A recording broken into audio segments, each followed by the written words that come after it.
할렐루야. 오늘 우리의 찬양과 기도와 또 예배를 받으시는 위대하신 하나님께 우리의 마음을 집중하기를 바랍니다.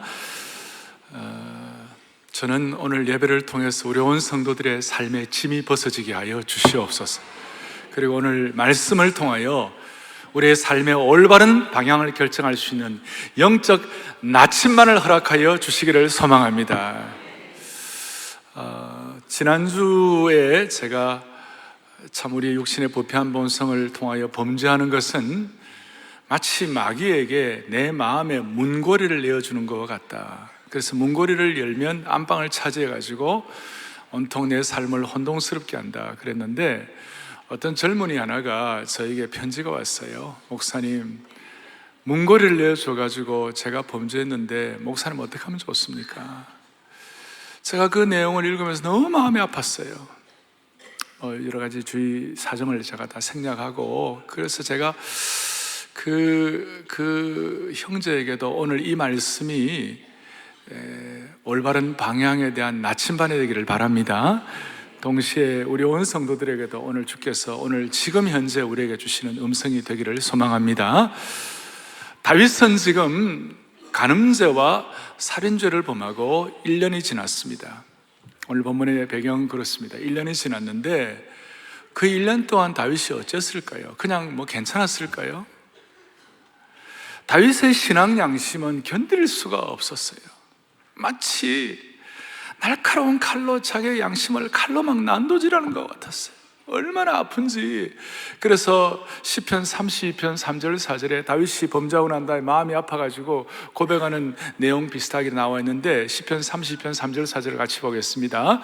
내가 입을 열지 아니할 때에 종일 신음함으로 내 뼈가 쉬하였도다. 주의 손이 주야로 나를 누르시오니 내 진액이 빠져서 여름 가뭄에 마름같이 되었나이다. 그가 입을 열지 않아 1년 동안 하나님 앞에, 지금 우리식으로 말하면 회개하고 이 문제 해결되지 않으니까 다윗이 죽을 지경이에요. 죽을 지경이에요. 어느 정도인가 다윗의 신앙 양심은 겉으로는 평안한 것 같았지만 속은 고문받는 것 같은 고통이었어요. 독사에게 물려가지고 독이 서서히 혈관을 타고 번지는 것처럼 다윗의 육체도 같은 고통을 겪는 것 같았어요. 바싹바싹 말아요. 여러분, 다윗은 시인이었어요. 고귀한 시인이었어요. 다윗은 위대한 음악가였어요. 그만큼 예민한 사람이었어요. 영적으로 아주 센시티브한 사람이었어요. 그러니 그가 범죄하고 난 다음에 그가 갖는 10년의 고통은 말로 다 알 수가 없는 것이에요. 사랑하는 여러분이요, 과거의 죄를 범해본 사람은 이게 무슨 말인지 이해가 될 것입니다. 여러분 가운데 이런 경험을 한 번도 안 해보고 나는 평안하게 살았다, 축하합니다. 축하합니다. 그렇지만 이런 축하를 받을 만한 사람이 얼마나 있겠어요?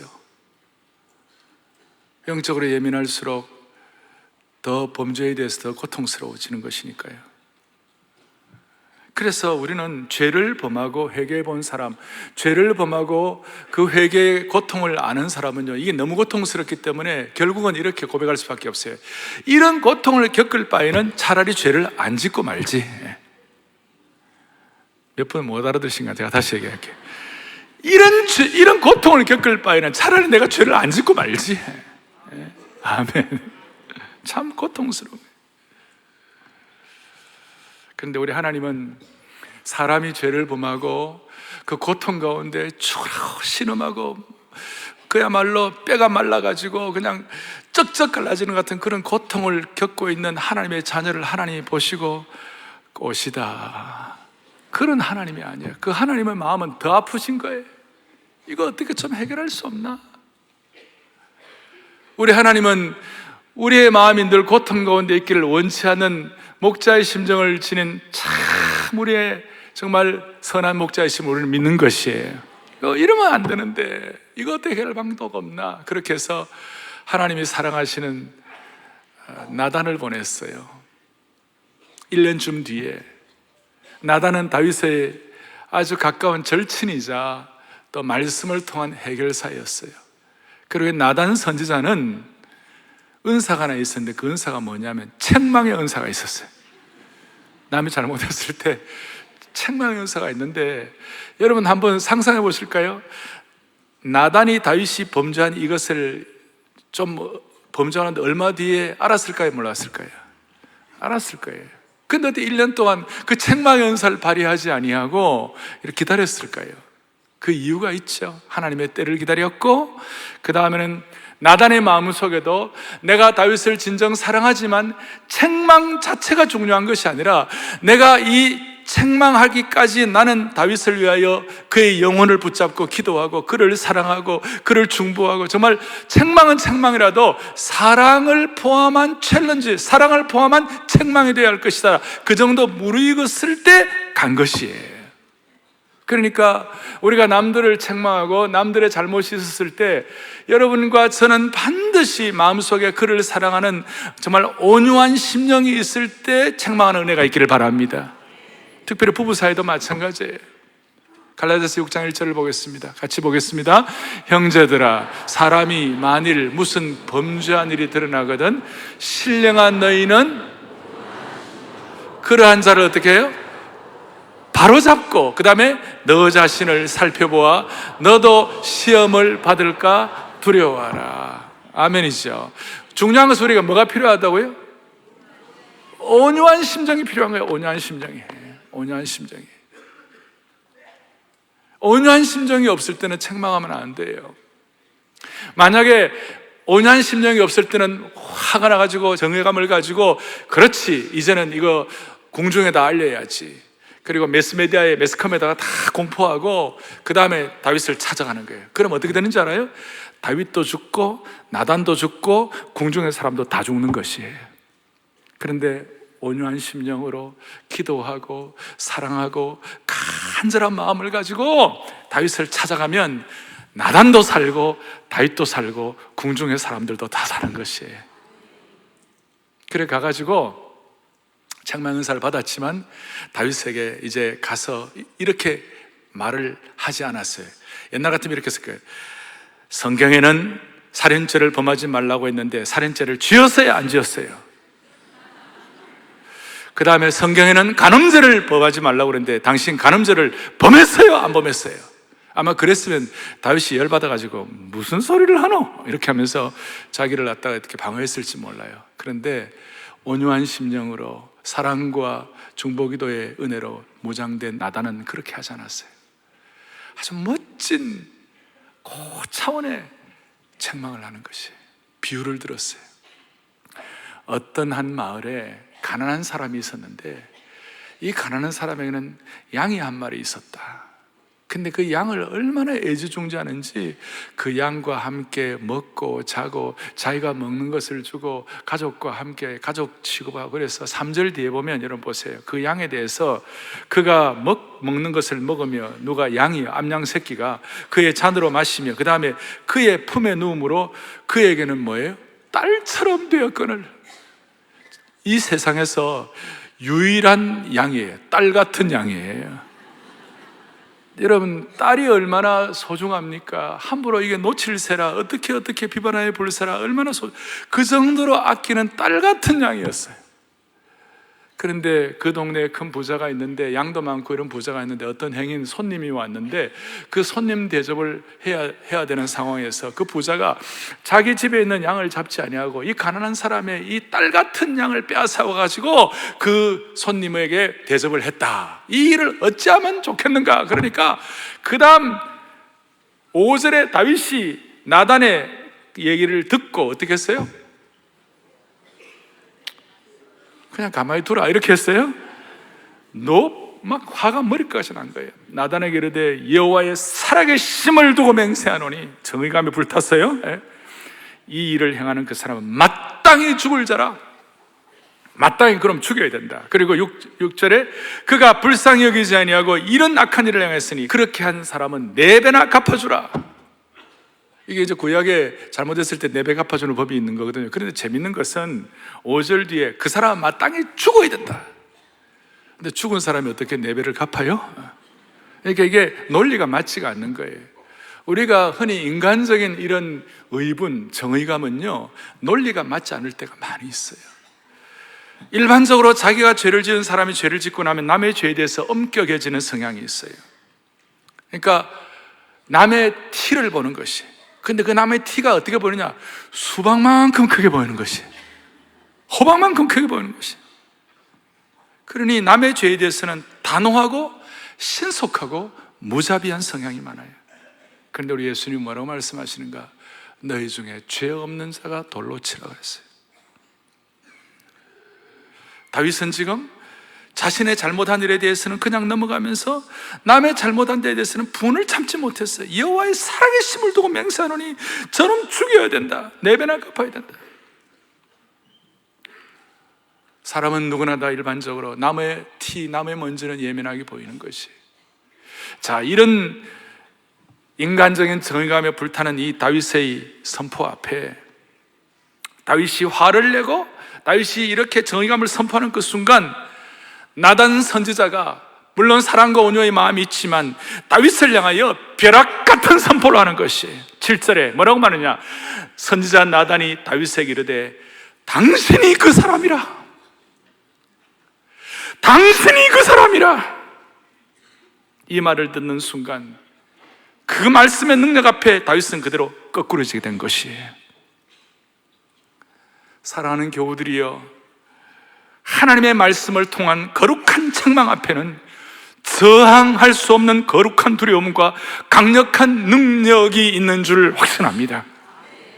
하나님의 말씀은 살아있고 운동력이 있어 좌우의 날선 어떤 검보다도 예리하여 혼과 영과 관절을 찌르고 우리가 어떻게 보면 골수를 찔러 쪼개는데, 그것은 뭐냐면 하나님께서 그 사람의 마음과 생각과 뜻을 판단하기 때문에 그런 것이에요. 여기에 대해서 예레미야가 구약판 재해석을 하는데, 구약판 해석을 예레미야 23장 29절에 하나님의 말씀의 능력에 대해서 이렇게 나와 있어요. 같이 보겠습니다. 여호와의 말씀이니라 내 말이 불같지 아니하냐, 바위를 쳐서 엎드리는.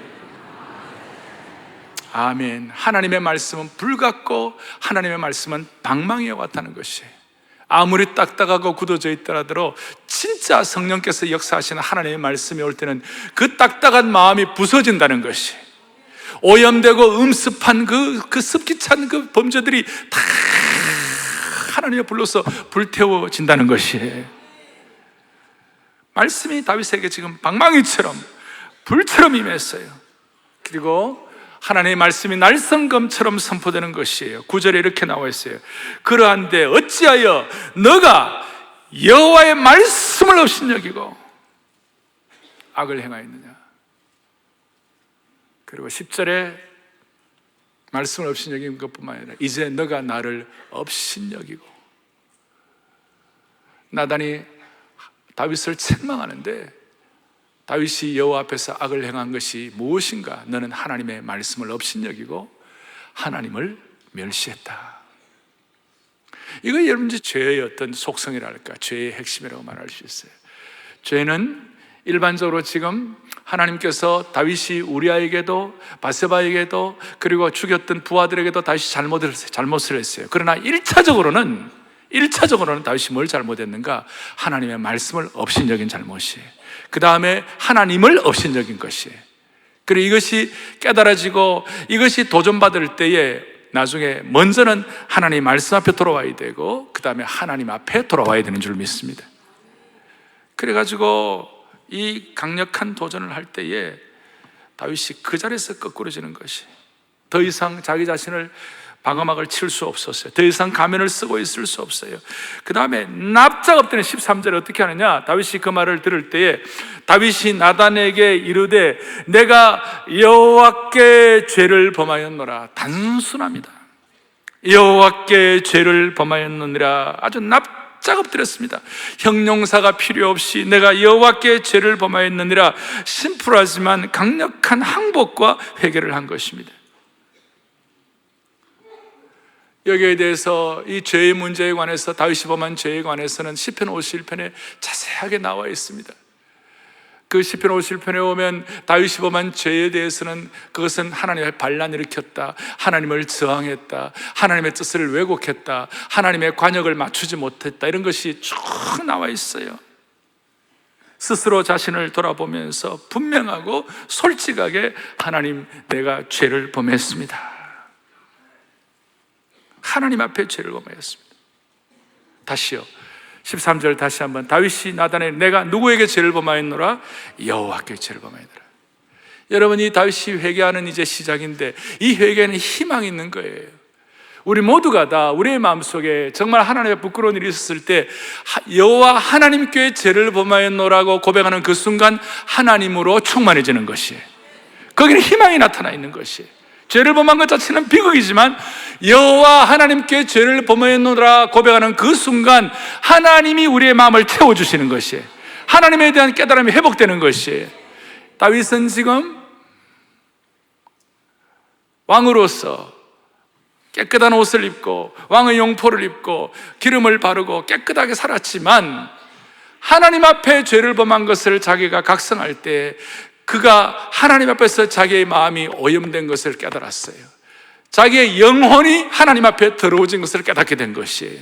그래서 죄란 것은 하나님 앞에서 내 영혼이 더러워지는 것이 먼저인 것이에요. 따라서 다윗이 하나님 앞에서 그 죄의 문제가 해결되기 위해서는 내가 여호와께 죄를 범하였노라, 하나님이 해결하여 주시옵소서. 그리고 회개는 자신의 깨끗함 때문이 아니라 여호와 하나님 앞에 집중되어 가지고 용서해 주시는 하나님께 초점이 가면 해결이 되기 시작하는 것이에요. 그래서 나중에 여기에 희망이 있고, 나중에 다윗이 뭐라고 해요? 하나님이 저를 깨끗하게 해주십시오. 하나님이 저를 용서해 주십시오. 하나님이 저를 회복하여 주시옵소서. 주어가 하나님이었어요. 나중에 이제 다윗이 시편 51편에 내가 이런 주님 앞에 고백하고 할 때에 나 때문에 상처받은 사람들이 다시 한번 하나님을 바라보고 주님 앞에 돌아올 줄로 믿습니다. 주의 많은 백성들이 돌아올 줄로 믿습니다. 그러면서 구원의 즐거움을 회복하게 해달라는 그 수준까지 올라가게 되는 것입니다. 나중에 시편 51편 8절을 다 같이 보겠습니다. 같이 보죠. 내게 즐겁고 기쁜 소리를 들려주시사 주께서 꺾으신 뼈들도 즐거워하게 하여 주옵소서. 아멘. 사랑하는 성도 여러분, 우리의 삶에 지금 죄가 있습니까? 다윗처럼 이런 과정을 거쳐서 하나님을 향한 시선이 회복됨으로 말미암아 하나님께 돌아와서 회복되는 은혜가 있기를 바랍니다. 다윗은 하나님께 죄를 지었다는 것 때문에 죄송하고 부끄러워서 견딜 수가 없었지만 그러나 하나님 앞으로 다시 돌아간 것이에요. 그래서 회복의 과정의 핵심이에요. 여러분, 어머니께 죄를 지었다면 어머니의 품이 아니고서는 어디에 얼굴을 숨길 수가 없는 것이에요. 다른 데 도망가면 안 돼요. 제가 오늘 아까 처음 젊은이가 저에게 이메일이 왔을 때 제가 답해 줄 수 있는 거 다른 게 없어요. 어머니의 품으로 돌아가야 되는 것이에요. 하나님의 품으로 돌아가야 되는 것이에요. 하나님께 죄를 지었다 할 때 하나님 외에 어디 다른 데 가서 숨을 수가 없어요. 우리의 부족한 부분과 약점을 앞에 놓고 내가 여호와께 죄를 범하였노라 그러면 단순하게 고백하면서 하나님으로 충만하고 하나님의 심장, 하나님의 품으로 뛰어들면 하나님이 지혜를 주시는 것이에요. 하나님의 생각을 주시는 것이에요. 내가 하나님께 죄를 범하였노라 13절에 그와 같이 단순하고 분명하게 하나님 앞에 고백하니까 자기가 죄인이라고 납작 엎드리니까 13절 뒷부분 뭐라고 나와 있는가? 이렇게 나와 있어요. 나단이 다윗에게 말하되 여호와께서도 당신의 죄를 사하셨다 그랬어요. 놀랍습니다. 하나님께 죄를 범하였노라 즉시 여호와께서 당신의 죄를 사하였다. 이 짧은 대화만큼 복음의 핵심이 잘 드러나는 것이 많지가 않아요. 복음의 정수를 전해주는 것이에요. 회개를 통한 즉각적인 회개를 통한 즉각적인 용서를 하러 가신 주님을 찬양합니다. 즉각적인 죄의 고백과 즉각적인 용서의 은혜를 저희들은 믿어야만 하는 것이에요.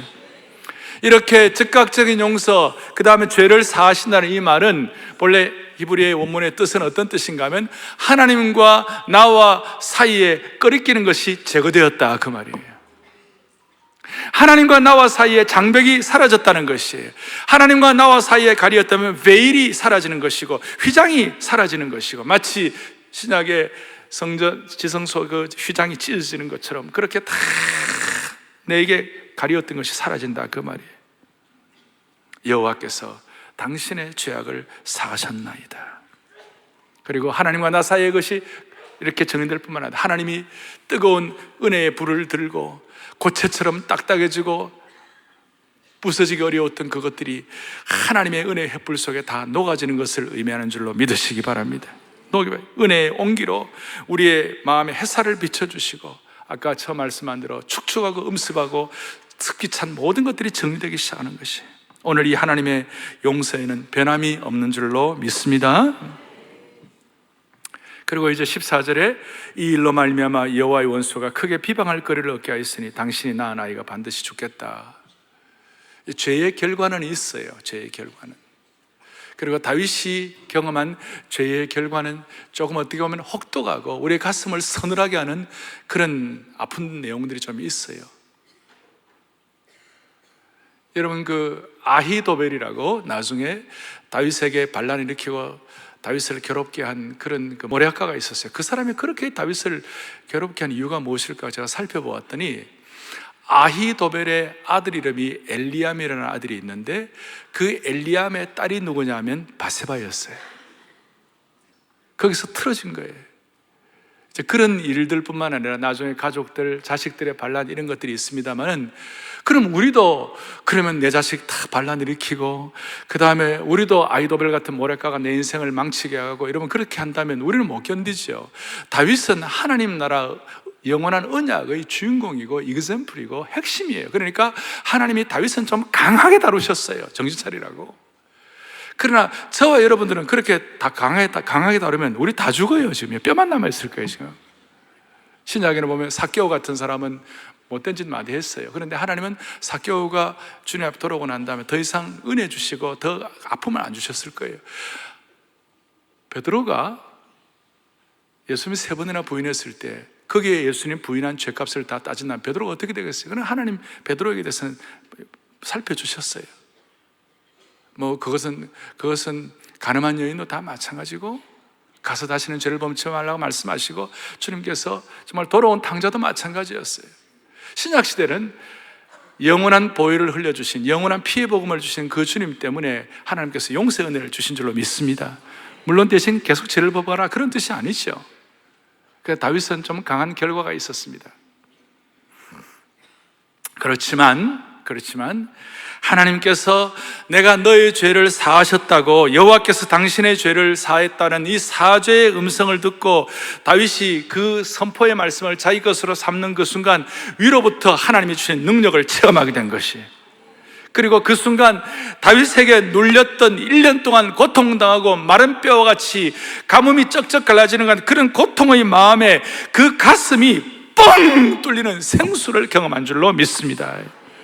여러분, 너의 모든 죄가 용서되었다는 것을 깨닫는 그 순간 죽을 죄를 범한 사람도 회복이 되는 것이, 이것이 우리로 하여금 새 사람 만드는 능력이 되는 줄로 믿으셔야 되는 것이, 이 사죄의 은혜가 우리에게는 회복의 은혜로 나타나게 되어야 할 것이에요. 그리고 우리는 이 다윗의 문제를 얘기하면 다윗처럼 큰 문제가 나는 아니니까 나는 좀 괜찮다 이렇게 할지 모르지만, 일상의 작은 삶의 회개도 하나님 앞에서는 용서받고 사죄받을 때 하나님께서 그 가정과 삶을 이렇게 회복시켜 주시는 것이에요. 무슨 말이냐? 우리 직장인 다락방 순장이었던 우리 여집사님이 계셨는데 지난달에 특세 은혜를 많이 받았어요. 결혼 초부터 남편과 20년간 살면서 그 은혜를 받고 나니까 남편과 살면서 남편에게 잘못한 것들이 하나하나 다 떠오르더라는 거예요. 옛날에는 은혜 받기 전에는 남편이 잘못한 것만 떠올랐는데, 남편이 잘못한 것이 막 이렇게 착 떠오르대요. 그래서 그걸 자기가 적었대요. 남편에게 잘못한 게 뭔가 다 적으니까 한 2페이지가 넘더래요. 그래서 이제 정리해가지고 마음속에 남편에게 전해주라는 그런 생각이 들어요. 남편에게 잘못된 2페이지 이상 잘못한 걸 갖다가 전해줬대요. 그러니까 남편이 그걸 읽으면서요, 엉엉 울더래요. 울면서 여보, 나는 이 날을 기다렸어 그러더래요. 여보, 나는 이 날을 기다렸어. 그럼 나는 은혜 받고 그 남편이 나도 잘못했다고 말할 줄 알았는데 이 날을 기다렸다고 그러대. 여러분, 그거 어떻게 되는 거예요, 아내로서? 그런데 그 남편이 예수를 안 믿는 분이었는데, 그래도 지난 그 새생명 축제와 예수님 영접하고, 요즘 아직까지 교회는 아직 안 나오고 계시는데, 하여튼 그랬는데, 여 순장님이 이제 출근을 남편보다 일찍 하는가 봐요. 그래 남편이 그거 받고 은혜 받아가지고, 이렇게 매일 아침 출근할 때 당신 혼자 먼저 출근하지 말고 나에게 꼭 허그해주고 출근해. 이제 그렇게 얘기를 하더래요. 그렇게 해서 지금은 남편과 아내 사이가 완전히 회복되어서 감사하다고. 우리의 삶에 여러 흔적들이 있을 거예요. 좋은 것, 어려운 것 다 있지만 우리의 삶의 일상의 어려움들도 주님이 이렇게 해결해 주시기를 간절히 바랍니다. 이제 중요한 것은 회복입니다. 회개도 중요하지만 회개는 회복을 위해서 필요한 것입니다.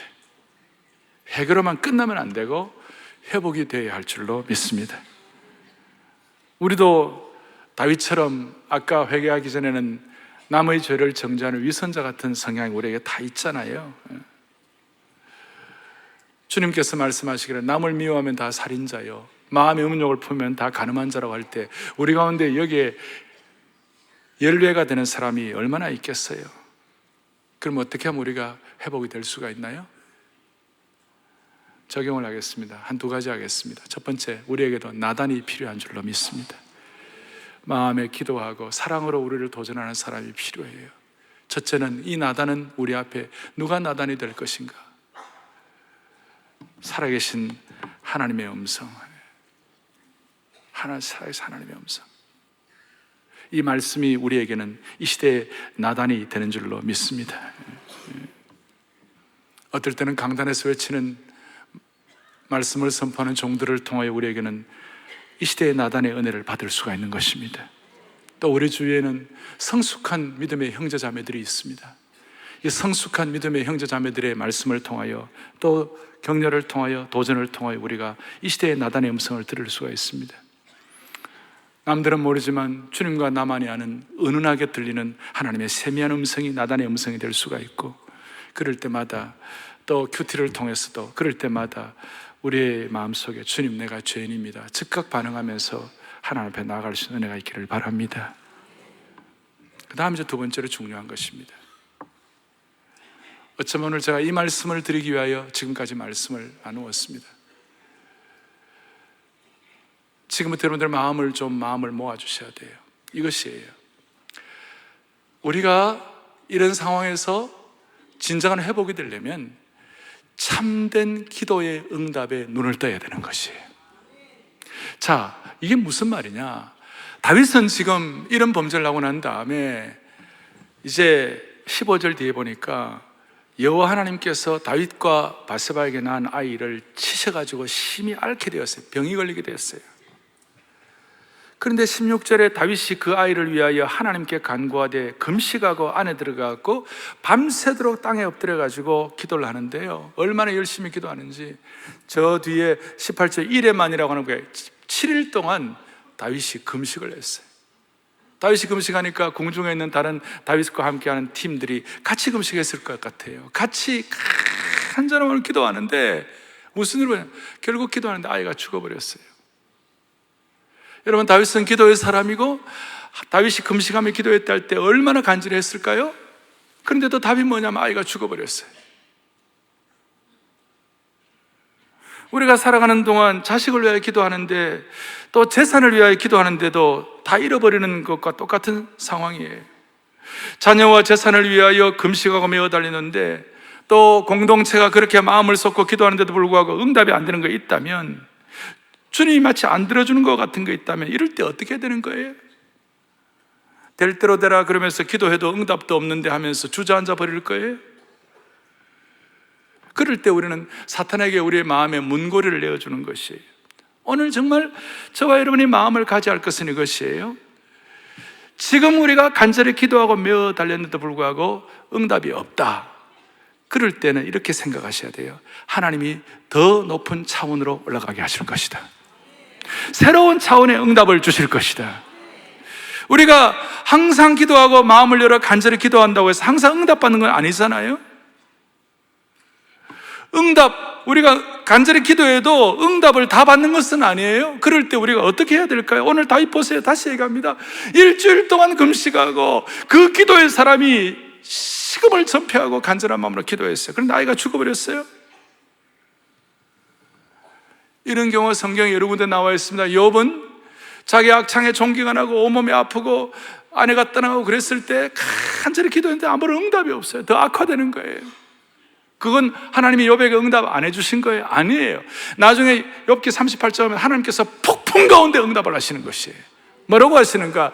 너가 지금까지 나는 하나님을 귀로만 알았는데 이제는 하나님을 눈으로 보고 손으로 만지는 하나님이 되게 해주신 것이다. 차원을 높이는 것이에요. 바울이 하나님 앞에 몸에 가시가 있어서 간절한 마음으로, 바울은 얼마나 기도의 사람이에요. 몸과 마음과 뜻과 정성을 다하여 간절히 기도하는데도 응답이 없고 그 가시가 그대로 있었어요. 그럴 때 바울에게 주신 새 차원의 응답이 뭐예요? 내 은혜가 내게 족하다. 약할 때 나를 강하게 하시는 하나님을 찬양한다. 새 차원의 응답이에요. 이것은 높은 성숙이 일어난 것이. 모세는 가나안 땅에 들어가기를 원했어요. 40여 년간 그 백성들과 함께 풍찬노숙을 하면서 고생을 하면서 그랬을 때 모세의 입장에서 가나안에 가기를 원했어요. 간절히 기도했어요. 근데 하나님 뭐라고 그랬어요? 아니야, 너 새 차원으로 올라가. 가나안보다 더 좋은 천국에 와. 그럴 때 모세는 툭툭 틀어버리고 그 새 차원에 대한 눈을 열고 신명기를 기록하고 정리를 해버렸어요. 사랑하는 교우들이요, 우리가 이 땅에 살아가면서 간절히 기도해도 응답 안 될 때가 있어요. 이럴 때 어떻게 하면 좋아요? 우리의 삶의 스타일은 대부분 비슷합니다. 우리는 안주하기를 원합니다. 우리는 평안히 살기를 원합니다. 그게 나쁜 건 아니에요. 그런데 하나님의 사람들, 하나님의 공동체, 하나님의 일꾼들은요, 그렇게 안주하고 평안하게 사는 것만 갖고 안 되는 거예요. 우리 하나님의 관심은 우리의 평안함과 안주보다도 하나님이 더 관심 갖는 것은 뭐냐면 우리가 주님 안에서 성숙하는 것이에요. 이건 그렇게 크게 아멘을 안 하시네요. 다시요. 하나님의 관심은 우리의 안주와 평안보다도 하나님은 우리의 성숙을 더 원하시는 것이에요. 우리가 깨어있는 걸 더 원하시는 것이에요. 왜냐하면 우리는 영적 전쟁을 해야 할 사람이에요. 우리는 영적 전쟁을 평생 해야 할 사람이에요. 영적 전쟁을 하기 위해서는 깨어있어야지 흐느적 해가지고 그냥 이래 있으면 안 되는 것이에요. 그러니까 하나님은 자주자주 우리에게 다시 하나님의 관심은 우리의 안주와 평안보다도 하나님은 우리의 성숙에 더 큰 관심이 있으시다. 그러니까 그 성숙을 위하여 주님은 더 높은 차원의 응답을 해 주시는 줄로 믿으셔야 되는 것이에요. 영적 전투가 치열한데 우리가 안주하고 자기 성을 쌓고 자신만의 행복을 누리고 싶은 심정으로 있으면 해결이 안 되는 것이. 그래서 하나님은 이 다윗에게 이 간절한 기도 가운데서도 아이가 죽었지만 이제 하나님은 더 높은 차원의 응답을 해 주시는 하나님이세요. 이 하나님의 높은 차원의 응답을 다윗이 깨닫고 회복되고 난 다음에 어떻게 했는가? 20절, 이제 아이가 죽었다는 얘기를 들으니까 20절, 다윗이 땅에서 일어나 몸을 씻고 기름을 바르고 의복을 갈아입고 여호와의 전에 들어가서 경배했다 그랬어요. 회복의 두 가지 증거인데요, 첫 번째 증거가 뭐냐? 하나님을 경배하는 것이에요. 예배가 회복되기 시작한 것이에요. 왜냐하면 하나님을 예배한다는 것은 내 중심이 아니라 하나님 중심으로 사는 것이, 하나님 중심으로 하나님께 위대하신 하나님 앞에 내 삶의 주인 되심을 인정하고 그분 앞에 하나님께 영광을 돌리는 것이에요. 다윗은 지금까지 자기가 주인이 되어가지고 자기가 살인죄와 자기가 간음죄를 범하게 된 것이에요. 그걸 깨닫고 하나님 앞에 예배가 회복되는 줄로 믿으셔야 되는 것이. 세상 것에 너무 만족하고 한눈 팔게 될 때 그것은 자기가 주인인 거예요. 그런데 주의 신실한 성숙한 사람들은 하나님 앞에 예배가 회복되는 것이에요. 그리고 또 하나 중요한 거, 예배할 뿐만 아니라 24절 보세요. 뭐라고 되어 있습니까? 24절, 다윗이 그의 아내 밧세바를 위로하고 그렇게 했습니다. 밧세바를 위로했어요. 그 이전까지 다윗이 우리아를 죽이고 부하들을 죽였다는 것은, 밧세바와 함께 간음죄를 했다는 것은 어떤 뜻인가 하면 인간을 도구처럼 생각한 것이에요. 인격적으로 대우하지 못한 약점이 있었어요. 그런데 인격적으로 밧세바를 위로하고 대우했어요. 그러니까 이렇게 말할 수 있습니다. 모든 회복은 두 가지가 전제돼요. 첫째는 하나님께 대한 예배, 두 번째는 사람에 대한 위로, 격려, 이 두 가지가 가야 되는 것이에요. 우리가 좀 신학적으로 말하면 하나님과의 예배, 수직적으로는, 그리고 수평적으로는 사람들과의 위로. 오늘 우리의 삶을 통하여 진정한 예배와 위로가 우리에게 넘쳐지시기를 바랍니다.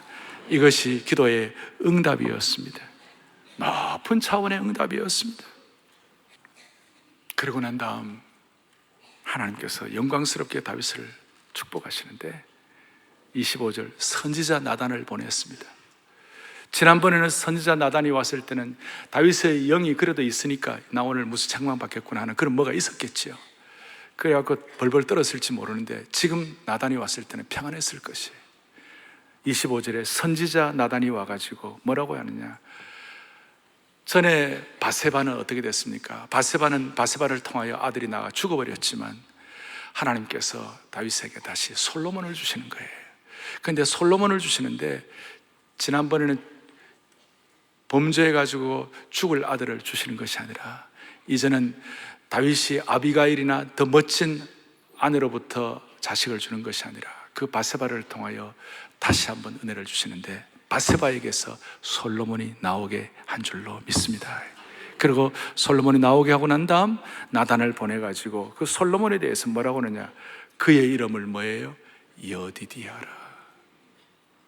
자, 솔로몬의 본명이 뭡니까? 여디디아.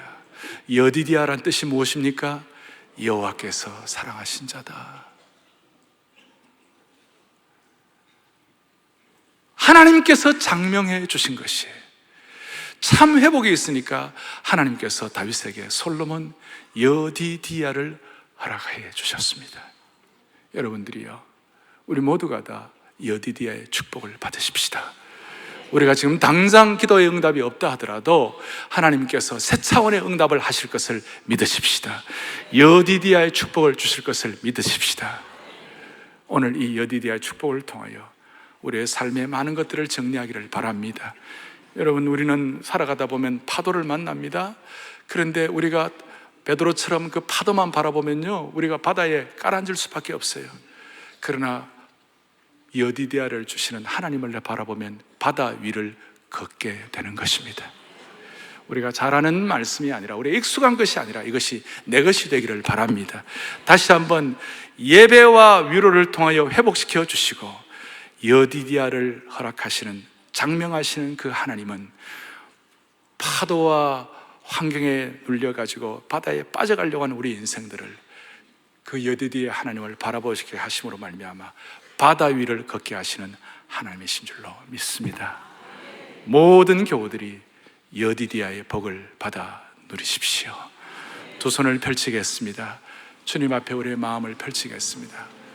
나를 주님 앞에서 멀리하지 마시고 주의 성령을 거두지 말아 주옵소서. 나중에 다윗은 시편 51편에서 구원의 즐거움을 회복하게 달라고 그런 고백을 했습니다. 본당과 별관에서 예배드리는 모든 분들, 마음의 진심을 가지고 우리의 삶에 수많은 일들이 일어나지만 하나님 앞에 여디디아의 복을 주실 줄로 믿습니다. 믿음의 눈을 가지고 예배와 위로의 능력을 수평과 수직의 회복을 주실 줄로 믿습니다. 그런 마음을 가지고 나를 주님 앞에서 멀리 하지 마시고 찬양합니다. 나를 아멘. 멀리 주의 성령을 거두지 마옵소서. 주의 성령을 거두지 마옵소서. 그 구원의 기쁨, 그 구원의 기쁨 다시 회복시키시고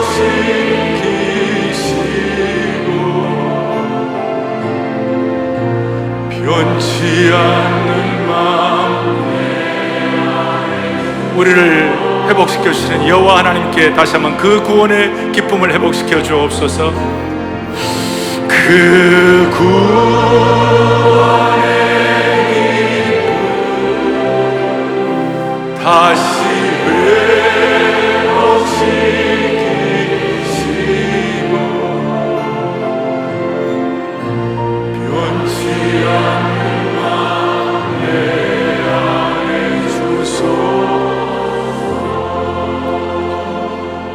마음을 간절히 해서 이 시간, 짧은 시간이지만 집중해 가지고 하나님 아버지 다윗의 회복의 능력을 허락해 주시기를 소망합니다.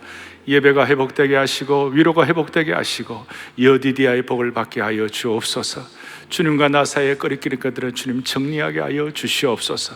우리 공동체에도 주님이 주시는 간절한 기도의 제목이 새 차원으로 응답받게 하여 주시옵소서.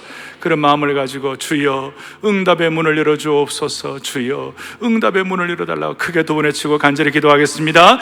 주여 응답의 문을 열어 주옵소서. 주여 응답의 문을 열어 주옵소서. 하나님 아버지, 하나님 아버지, 너무나 간절한 기도의 소원을 가지고 주님 앞에 나아가며 하나님 아버지, 하나님 아버지, 아버지 앞에 이 마음을 가지고 우리가 온전한 회복을 가지고 주님 앞에 나갈 수 있는 저희들 되게 주시기를 원하고 드려. 하나님 아버지, 하나님 아버지, 살아계신 하나님 아버지, 다윗을 회복시키신 하나님의 은혜가 우리 모두에게 임하기를 간절히 바랍니다. 다윗을 긍휼히 여기시는 하나님의 은총이 오늘 우리에게 체험되게 하여 주옵소서. 아직도 죄를 회개하지 못한 부분이 있으면 불쌍히 여겨 주시옵시고 우리에게도 이 시간에 꼭 필요한 맞춤형 나단을 보내주시기를 원하옵나이다. 주님, 우리에게 진정한 위로와 회복을 허락하시고 우리에게 하나님을 향한 예배가 회복되게 하여 주셔서 38년 된 병자가 자리에 누워있다가 말씀 듣고 벌떡 일어나가지고 뛰어간 것처럼 하나님 우리에게도 벌떡 일어나는 은혜가 있게 하여 주시옵소서. 여디디야, 솔로몬, 하나님의 사랑을 받는 자의 회복이 일어나게 하여 주시옵소서. 우리 주 예수 그리스도를 받들어 부족한 종이 간절히 기도 올리옵나이다. 아멘.